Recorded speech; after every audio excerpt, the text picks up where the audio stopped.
ಉದ್ಧರತಿ ದಂಡಂ ಅಂತ ಒಂದು ಪ್ರಯೋಗ. ಇದು ಅನುಶಾಸನ ಪರ್ವದಲ್ಲಿ 137ನೇ ಅಧ್ಯಾಯ 19ನೇ ಶ್ಲೋಕ, ಗೀತಾ ಪ್ರೆಸ್ಸಿನ ಪಾಠದಲ್ಲಿ, ಅಥವಾ ವೈಷ್ಣವ ಪಾಠದಲ್ಲಿ 188ನೇ ಅಧ್ಯಾಯ 19ನೇ ಶ್ಲೋಕ ವೈಷ್ಣವ ಪಾಠದಲ್ಲಿ. ಮನೋಹ ಪುತ್ರ ಸುದ್ಯುಮ್ನಃ ಲಿಖಿತಾಯ ದಂಡಮುದ್ಧೃತ್ಯ ಧರ್ಮೇಣ ಲೋಕಾನ್ ಉತ್ತಮಾನ್ ಗತಃ ಅಂತ ಆ ಶ್ಲೋಕ. ಮನುವಿನ ಮಗನಾದ ಸುದ್ಯುಮ್ನ ಲಿಖಿತ ಅನ್ನುವ ಒಬ್ಬ ಋಷಿ ಅವನು ಅಪರಾಧ ಮಾಡಿರ್ತಾನೆ. ಆ ಅಪರಾಧಕ್ಕಾಗಿ ಅವನಿಗೊಂದು ದಂಡವನ್ನ ವಿಧಿಸಿ, ಉದ್ಧೃತ್ಯ ಅಂದರೆ ವಿಧಿಸಿ, ಆ ಧರ್ಮ ಮಾಡಿದಂತಾಯ್ತು. ರಾಜ ತಾನು ಮಾಡಬೇಕಾದ ಕರ್ತವ್ಯವನ್ನು ಮಾಡುವ ಮೂಲಕ ಆದ್ದರಿಂದ ಅವನಿಗೆ ಸದ್ಗತಿ ಆಯಿತು ಅಂತ ಅಲ್ಲಿರುವಂತಹ ಮಾತು. ಅಲ್ಲಿ ಉದ್ಧತ್ಯ ಅಂತದನ್ನ ನಾನು ನಮಗೆ ಹೇಳಲಿಕ್ಕೆ ಅನುಕೂಲಕವಾಗಿ ಉದ್ಧರತಿ ಅಂತ ಲಟ್ಲಕಾರದಲ್ಲಿ ಹೇಳಿದೆ. ಈ ದಂಡಂ ಉದ್ಧರತಿ ಅಂದ್ರೆ, ಉದ್ಧರತಿ ಅಂದ್ರೆ ಏನು? ವಿಧಿಸು ಅಂತ ಅರ್ಥ.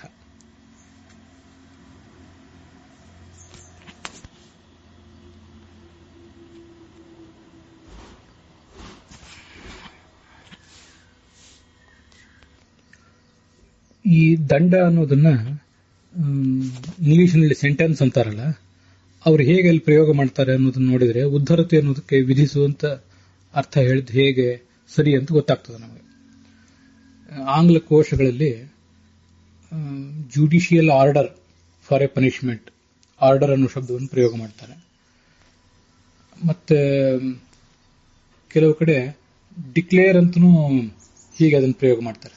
The judge declared A sentence of death ಅಂತೇಳಿ ಹೀಗೆ ಡಿಕ್ಲೇರ್ ಅನ್ನೋ ಶಬ್ದ, ಆರ್ಡರ್ ಅನ್ನುವ ಶಬ್ದ. ಅದಲ್ಲದೆ ಹೋದ್ರೆ ಪ್ರನೌನ್ಸ್ ಅನ್ನುವ ಒಂದು ಶಬ್ದನೂ ಕೂಡ ಕೋಶಗಳಲ್ಲಿ ಕೇಳಿ ಬರ್ತದೆ. The judge will pronounce sentence ಅಂದ್ರೆ, ಪ್ರನೌನ್ಸ್ ಅಂದ್ರೆ ಅಲ್ಲಿ say officially what a punishment will be. Pronounce ಅಂದ್ರೆ ಅಧಿಕೃತವಾಗಿ ಹೇಳುವಂತ ಅರ್ಥ. ಹಾಗೆ ಉದ್ಧರತೆ ಅಂದ್ರೂ ಕೂಡ ತನ್ನ ಬಳಿಗೆ ಬಂದಂತಹ ನ್ಯಾಯವನ್ನು ತೀರ್ಮಾನಿಸಲಿಕ್ಕಾಗಿ ಅಧಿಕೃತವಾಗಿ ಶಿಕ್ಷೆ ಕೊಡುವುದು ಅನ್ನುವುದು ಆ ಉದ್ಧರತೆ ಅನ್ನುವ ಶಬ್ದಕ್ಕೆ ಅರ್ಥ ಬರ್ತದೆ. ನಮಗೆ ಗೊತ್ತಿರುವಂತೆ ಈ ಉದ್ಧರತೆ ಅಂತ ಅನ್ನೋದಕ್ಕೆ ಕೋಟ್ ಅಂತನೂ ಅರ್ಥ ಇದೆ. ಯಾವ್ದಾದ್ರೂ ಒಂದು ಗ್ರಂಥದಲ್ಲಿ, ಗೀತಾ ಭಾಷ್ಯದಲ್ಲಿ ಆಚಾರ್ಯರು ಮಹಾಭಾರತದ ಶ್ಲೋಕಗಳನ್ನು ಉದ್ಧರಿಸಿದ್ದಾರೆ, ಕೋಟ್ ಮಾಡಿದ್ದಾರೆ ಅಂತ ಹೇಳಿ. ಹೀಗೆ ಇದು ಉದ್ಧರತೆ ಅಂತ ಅನ್ನೋದಕ್ಕೆ ಶಿಕ್ಷೆ ವಿಧಿಸುವುದು ಅಂತ ಒಂದು ಅರ್ಥ ಹೇಳಿದ್ವಿ. ಯಾವ್ದಾದ್ರು ಶ್ಲೋಕವನ್ನು ಕೋಟ್ ಮಾಡುವುದು ಅಂತನೂ ಹೀಗೆ ನಮಗೆ ಅರ್ಥ ಬರ್ತದಲ್ಲ. ಅದೇ ಥರದ ಅರ್ಥಗಳು ಇಂಗ್ಲಿಷ್ನಲ್ಲಿ ಕೂಡ ಇವೆ. ಪ್ರಸಿದ್ಧನಾದಂತಹ ವ್ಯಕ್ತಿ ಅವನಾದ್ರೂ ಒಬ್ಬ, ಅವನು ಹೇಳಿರುವಂತಹ ಒಂದು ಹೇಳಿಕೆ, A saying, especially from A great person, ಆ ಸೇಯಿಂಗ್ಗೆ ಮ್ಯಾಕ್ಸಿಮ್ ಅಥವಾ ಅಪೋಥೆಮ್ ಅಂತ ಹೀಗಾದ್ರೂ ಉಚ್ಚಾರ ಇದ್ದಂತೆ ಕಾಣಿಸ್ತದೆ. ಸರಿಯಾಗಿ ನನಗೆ ಉಚ್ಚಾರ ಮಾಡಿಲ್ಲ, ನಾನು ಅದನ್ನ ನಿಮ್ಮೆದುರಿಗೆ ಹೇಳಿದ್ದೇನೆ.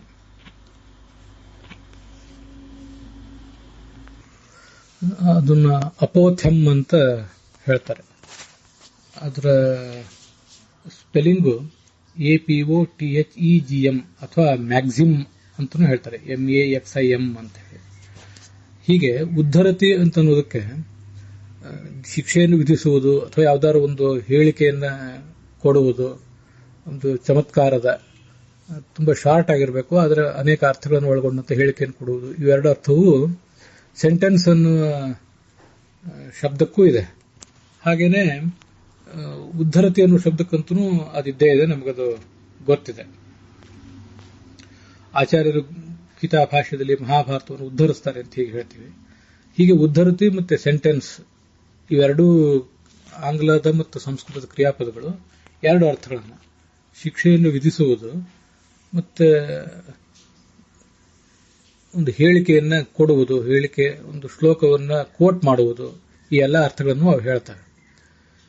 ಇದರ ಹೊರತಾಗಿ ದಂಡ ಮುದ್ಧೃತ್ಯ ಅಂದ್ರೆ ವಿಧಿಸಿದ ಶಿಕ್ಷೆಯನ್ನ ವಾಪಸ್ ತೆಗೆದುಕೊಳ್ಳುವುದು ಅಂತ ಅದಕ್ಕೊಬ್ಬರು ಅರ್ಥ ಮಾಡಿದ್ದಾರೆ.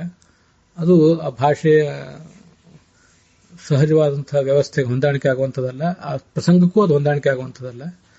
ಆ ಪ್ರಸಂಗದಲ್ಲಿ ಹಿಂದೆ ಮಹಾಭಾರತದ ಶಾಂತಿ ಪರ್ವದಲ್ಲಿ ಬಂದ ಕಥೆಗೆ ಅದು ವಿರುದ್ಧನೂ ಆಗಿದೆ. ಇಂಥದ್ದೊಂದು ಪ್ರಯೋಗ ಇದು, ದಂಡಂ ಉದ್ಧರತಿ ಅಂತ ನಾವು ಬಳಕೆಯಲ್ಲಿ ತರಬಹುದಾದದ್ದು.